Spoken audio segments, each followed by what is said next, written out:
me souviens plus exactement son nom, mais je sais que s'il est à Montmorency. Et donc vous allez me rappeler, parce que je suis un peu perdu. Ah oui, oui, lycée Jean-Jacques Rousseau, monsieur Le Calvez. Serge Le Calvez, proviseur.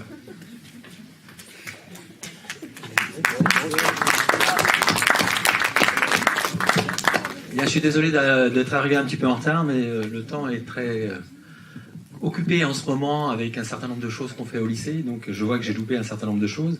Il y a un discours assez riche qui me replonge dans ma jeunesse, dans la philosophie, que je n'ai pas quitté parce que dans tout élève, même lorsqu'il devient adulte, s'il est un petit peu sensé, la philosophie n'est jamais très loin parce que c'est toujours quelque chose qui nous porte.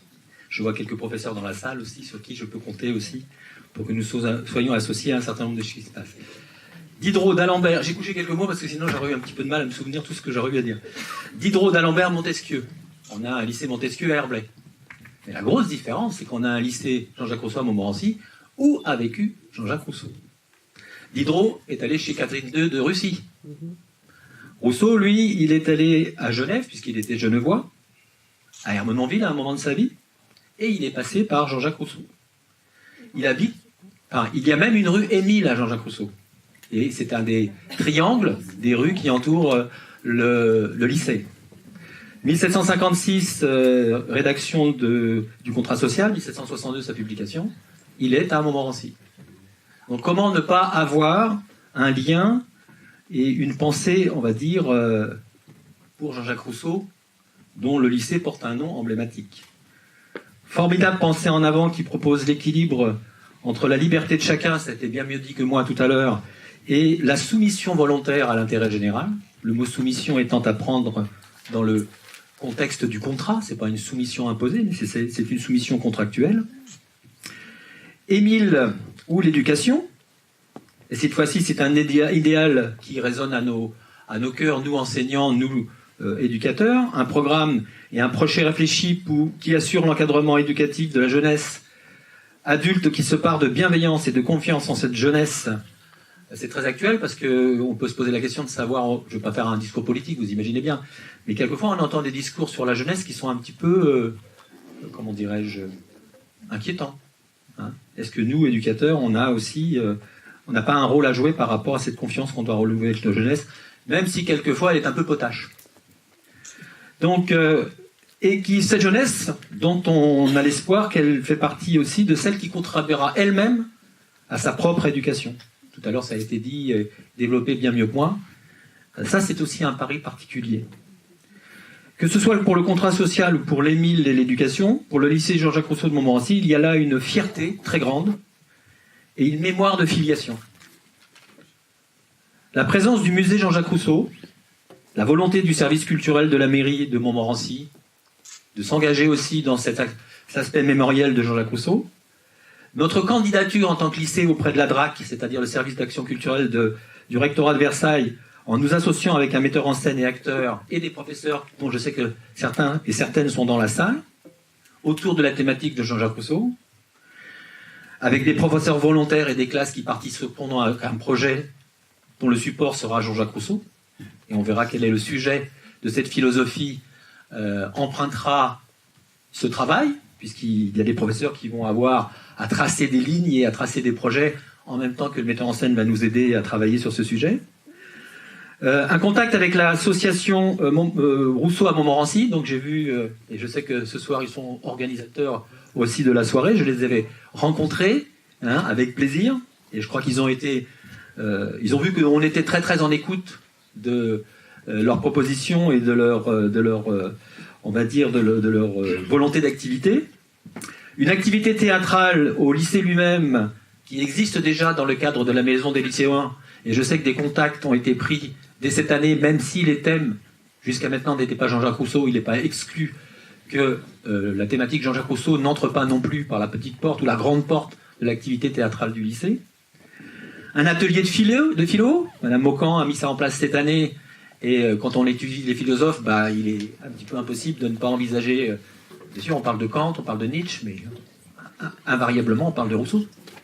Et pas simplement parce qu'on est lycée Jean-Jacques Rousseau. Hop, excusez-moi. Donc tout cela montre le penchant du lycée et la volonté de son équipe, de ses équipes, notamment l'équipe de direction aussi, moi-même, de s'ouvrir sur des participations croisées avec des partenaires extérieurs. C'est fini l'époque où les lycées étaient fermés sur eux-mêmes comme une coquille et dans lesquels on se disait on va tout apporter, on a tout le kit. Non, on est très preneur de choses qui se passent sur l'extérieur. Pour le grand bien et de la mission qui nous est aussi échue, celle de permettre à la plus grande partie de nos élèves d'avoir l'ouverture culturelle maximum pour les élèves pendant leur période lycée. Et si on arrive modestement à contribuer à tout cela, on en sera très fiers.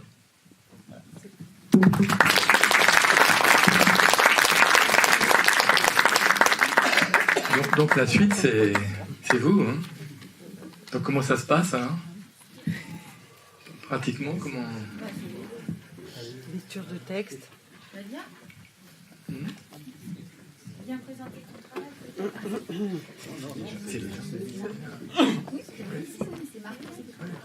Juste en transition, je vous prends 30 secondes.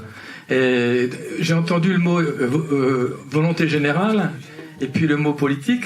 Donc je précise que Rousseau à Montmorency est une association apolitique qui est l'avocate d'aucune doctrine, j'avais préparé, hein, et nous sommes seulement bougés que par une seule chose, l'expression et l'exécution de la volonté générale, c'est-à-dire la vôtre et la nôtre. Et au suivant.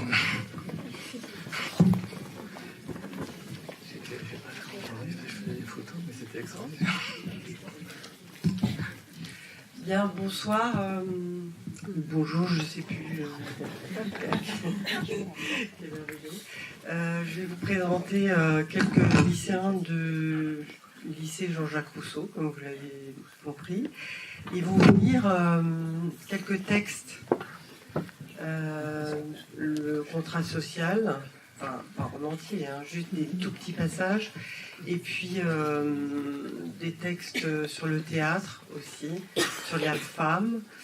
Et ils vont vous jouer une courte petite pièce qu'on a trouvée chez Alexandre Dumas sur Jean-Jacques Rousseau. Voilà. Je vous souhaite une bonne continuation.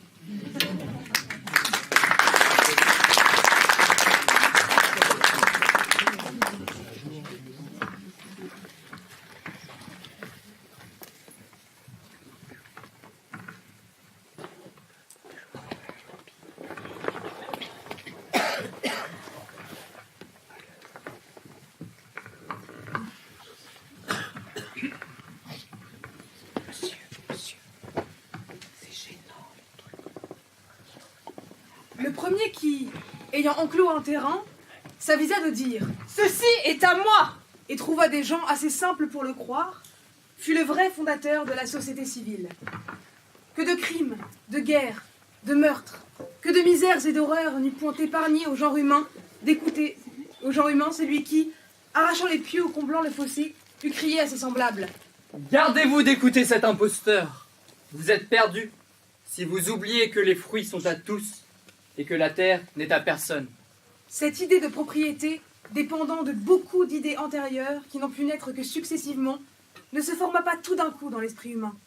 Il fallut faire bien des progrès, acquérir bien de l'industrie et des lumières, les transmettre et les augmenter d'âge en âge, avant que d'arriver à ce dernier terme de l'état de nature.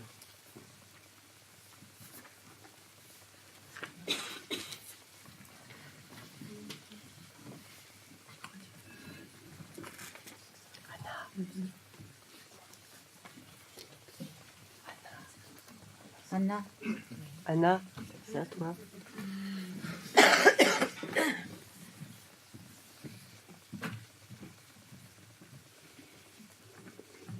Jetez les yeux sur toutes les nations du monde.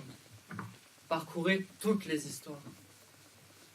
Parmi tant de cultes inhumains et bizarres, parmi cette prodigieuse diversité de mœurs et de caractères, vous trouverez partout les mêmes idées de justice et d'honnêteté.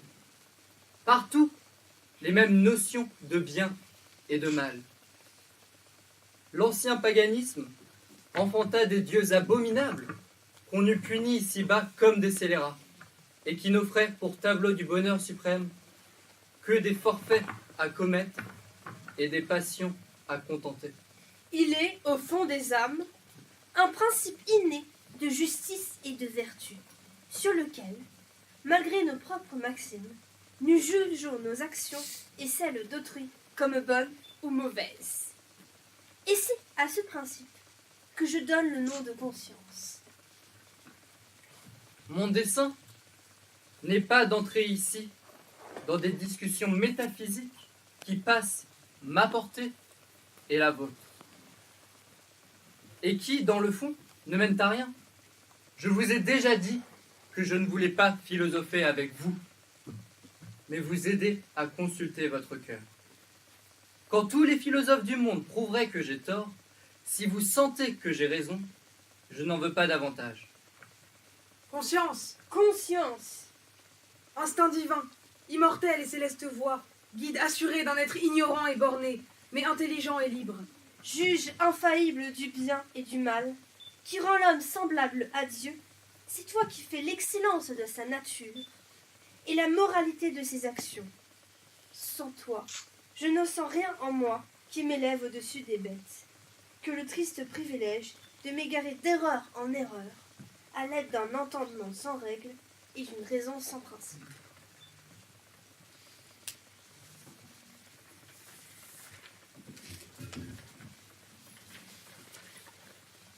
Un autre sujet d'admiration pour moi, c'est l'air de confiance avec lequel nous faisons la brillante énumération de tous les grands hommes que l'histoire a célébrés, pour les mettre en parallèle avec le petit nombre d'héroïnes dont elle a daigné se souvenir. Et nous croyons bien trouver notre compte à cette comparaison. Et messieurs, laissez venir aux femmes la fantaisie de transmettre leur faste à la postérité. Et vous verrez à quel rang on vous y pourra mettre, et si elles ne s'adjugeront point peut-être, sur de plus justes raisons, la prééminence que vous usurpez avec tant d'orgueil. Et après tout, si nous entrions équitablement dans le détail de toutes les belles actions que les temps ont fait éclore et que nous examinassions les véritables raisons qui ont pu en augmenter ou en diminuer le nombre, je ne doute point que nous n'y trouvassions beaucoup plus de proportions que nous n'en trouvons d'abord et que la balance ne restât à peu près dans l'équilibre. Considérons les femmes privées de la liberté par la tyrannie des hommes. Et ceux-ci, maîtres de toutes choses, car les couronnes, les charges, les emplois, le commandement des armées, tout est entre leurs mains. Ils s'en sont emparés, dès les premiers temps par je ne sais quel droit naturel que je n'ai jamais bien pu comprendre et qui pourrait bien avoir d'autres fondements que la force majeure. Si les femmes avaient eu autant de part que nous au maniement des affaires et au gouvernement des empires, peut-être auraient-elles poussé plus loin l'héroïsme et la grandeur de courage, et y seraient-elles signalées en plus grand nombre. Peu de celles qui ont eu le bonheur de régir des États et de commander des armées sont restées dans la médiocrité. Elles se sont presque toutes distinguées par quelque endroit brillant qui leur a mérité notre admiration. Il s'en faut bien qu'on en puisse dire autant de tant de monarques qui ont gouverné nos nations. Je le répète, toute proportion gardée, les femmes auraient pu donner de plus grands exemples de grandeur d'âme et d'amour de la vertu, et en plus grand nombre que les hommes n'ont jamais fait, si notre injustice ne leur eût ravi, avec leur liberté, toutes les occasions de les manifester aux yeux du monde.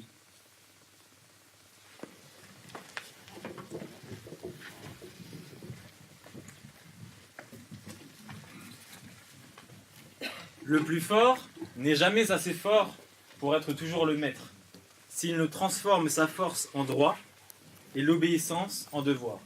De là le droit du plus fort, droit pris ironiquement en apparence et réellement établi en principe.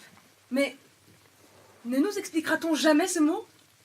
La force est une puissance physique. Je ne vois point quelle moralité peut résulter de ses effets. Céder à la force est un acte de nécessité, non de volonté. C'est tout au plus un acte de prudence. En quel sens pourra-ce être un devoir ? Supposons un moment ce prétendu droit. Je dis qu'il n'en résulte qu'un galimatia inexplicable. Car sitôt que c'est la force qui fait le droit, l'effet change avec la cause. Toute force qui surmonte la première succède à son droit. Sitôt qu'on peut désobéir impunément, on le peut légitimement. Et puisque le plus fort a toujours raison, il ne s'agit que de faire en sorte qu'on soit le plus fort. Or, qu'est-ce qu'un droit qui périt quand la force cesse? S'il faut obéir par force, on n'a pas besoin d'obéir par devoir. Et si l'on n'est plus forcé d'obéir, on n'y est plus obligé. On voit donc que ce mot de droit n'ajoute rien à la force. Il ne signifie ici rien du tout. Obéissez aux puissances. Si cela veut dire céder à la force, le précepte est bon mais superflu. Je réponds qu'il ne sera jamais violé. Toute puissance vient de Dieu, je l'avoue. Mais toute maladie en vient aussi. Est-ce à dire qu'il soit défendu d'appeler le médecin? Qu'un brigand me surprenne au coin d'un bois. Non seulement il faut par force donner sa bourse, mais quand je pourrais la soustraire, suis-je en conscience obligé de la donner? Car enfin, le pistolet qu'il tient est une puissance. Convenons donc que force ne fait pas droit et qu'on est obligé d'obéir qu'aux puissances légitimes.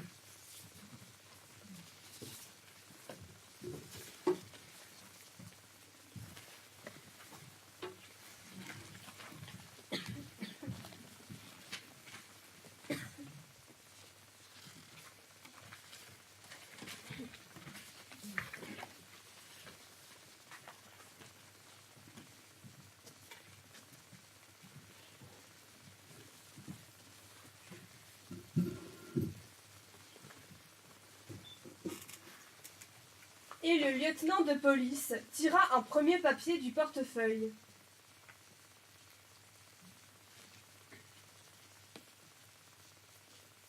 Oh oh, une lettre de cachet.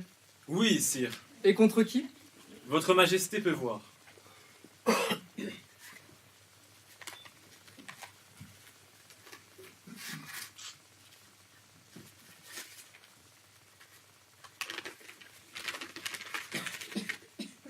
Contre le sieur Rousseau. Qu'est-ce que ce Rousseau-là, Sartine? Et qu'a-t-il fait? Dame, le contrat social, sire. Ah, c'est contre Jean-Jacques. Vous voulez donc l'embastiller? Sire, il fait scandale. Que diable voulez-vous qu'il fasse? D'ailleurs, je ne propose pas de l'embastiller. À quoi bon la lettre, alors? Sire, pour avoir l'arme toute prête. Ce n'est pas que j'y tienne au moins à tous vos philosophes.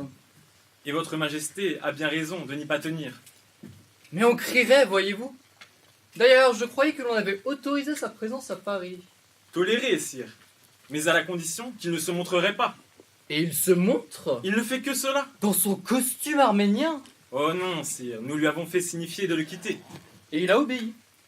Oui, mais en criant à la persécution. Et comment s'habille-t-il maintenant? Mais comme tout le monde, sire. Alors le scandale n'est pas grand. Comment? Sire, un homme à qui l'on défend de se montrer. Devinez où il va tous les jours. Chez le maréchal de Luxembourg? Chez monsieur d'Alembert? Chez madame d'Épinay? Au café de la Régence, sire. Il y joue aux échecs chaque soir. Par entêtement, car il perd toujours. Et chaque soir, j'ai besoin d'une brigade pour surveiller le rassemblement qui se fait autour de la maison. Allons, les Parisiens sont encore plus bêtes que je ne le croyais. Laissez-les donc s'amuser à cela, Sartine. Pendant ce temps-là, ils ne crieront pas misère. Oui, sire, mais s'il allait un beau jour s'aviser de faire des discours, comme il en faisait à Londres. Oh! Alors, comme il y aurait délit, et délit public, vous n'auriez pas besoin d'une lettre de cachet. Le lieutenant de police vit que l'arrestation de Rousseau était une mesure dont le roi désirait délivrer la responsabilité royale. Il n'insista donc point davantage. Maintenant, sire, il s'agit d'un autre philosophe. Encore? Nous n'en finirons donc pas avec eux. Hélas, sire, ce sont eux qui n'en finissent pas avec nous. Et duquel s'agit-il? De Monsieur de Voltaire. Est-il rentré en France aussi, celui-là? Non, et mieux vaudrait-il peut-être qu'il y fût. Nous le surveillerions au moins. Qu'a-t-il fait? Ce n'est pas lui qui fait, ce sont ses partisans. Il ne s'agit pas moins que de lui élever une statue. Équestre? Non, sire. Et cependant, c'est un fameux preneur de ville. Je vous en réponds.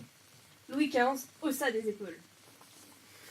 Je n'en ai pas vu de pareil depuis Poliorcète. Il a des intelligences partout.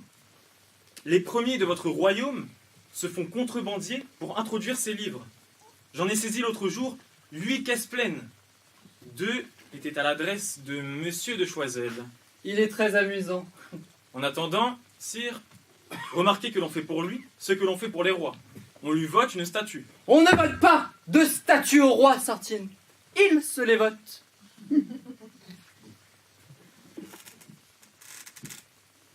Et qui est en charge de cette belle œuvre? Le sculpteur Pigalle. Il est parti pour Ferney afin d'exécuter le modèle. En attendant, les souscriptions pleuvent. Il y a déjà 6000 écus. Et remarquez, sire, que les gens de lettres seuls ont le droit de souscrire. Tous arrivent avec leur offrande. C'est une procession. Monsieur Rousseau lui-même a apporté ses 2 louis.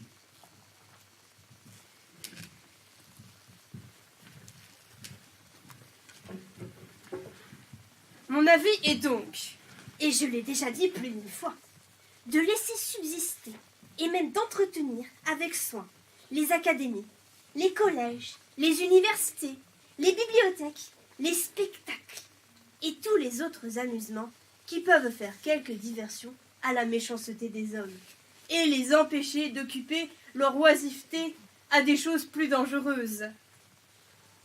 Car, dans une contrée où il ne serait plus question d'honnêtes gens ni de bonnes mœurs, il vaudrait encore mieux vivre avec des fripons qu'avec des brigands. Je demande maintenant où est la contradiction de cultiver moi-même des goûts dont j'approuve le progrès. Il ne s'agit plus de porter les peuples à bien faire. Il faut seulement les distraire de faire le mal. Il faut les occuper à des niaiseries pour les détourner des mauvaises actions. Il faut les amuser au lieu de les prêcher.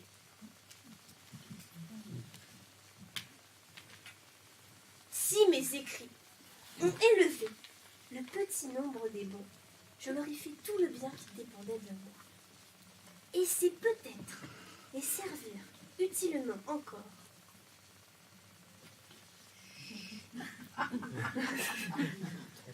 que d'offrir aux autres des objets de distraction qui les empêchent de songer à eux. Je m'estimerais trop heureux d'avoir tous les jours une pièce à faire siffler. Si je pouvais, à ce prix, contenir pendant 2 heures les mauvais desseins d'un seul des spectateurs,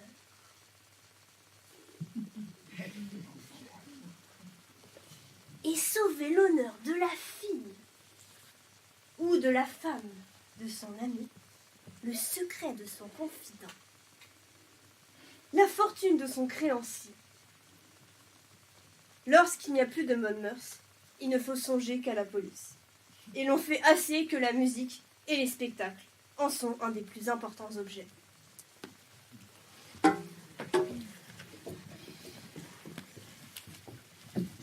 Quoi? Ne faut-il donc aucun spectacle dans une république? Au contraire, il en faut beaucoup. C'est dans les républiques qu'ils sont nés. C'est dans leur sein qu'on les voit briller avec un véritable air de fête. À quel peuple convient-il mieux de s'assembler souvent et de former entre eux les doux liens du plaisir et de la joie que ceux qui ont tant de raisons de s'aimer et de rester à jamais unis? Nous avons déjà plusieurs de ces fêtes publiques. Ayons-en davantage encore, et je n'en serai que plus charmé. Mais n'adoptons point ces spectacles exclusifs qui renferment tristement un petit nombre de gens dans un antre obscur, qui les tiennent craintifs et immobiles dans le silence et l'inaction, qui n'offrent aux yeux que cloisons, que pointes de fer, que soldats, qu'affligeantes images de la servitude et de l'inégalité. Non, peuples heureux, ce ne sont pas là vos fêtes, c'est en plein air, c'est sous le ciel qu'il faut vous rassembler et vous livrer aux doux sentiments de votre bonheur. Mais quels seront enfin les objets de ce spectacle? Qui montrera-t-on? Rien si l'on veut. Avec la liberté, partout où règne l'affluence, le bien-être y règne aussi. Plantez au milieu d'une place un piquet couronné de fleurs. Rassemblez-y le peuple et vous aurez une fête. Faites mieux encore.